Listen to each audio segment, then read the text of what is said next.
USB thumb drive on a ZT411 series printer.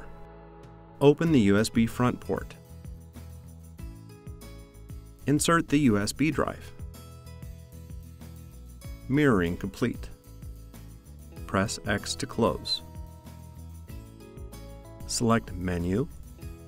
Select Files. Select USB. Select Copy Files to Printer. Select All. Select Check to confirm. Operation in progress.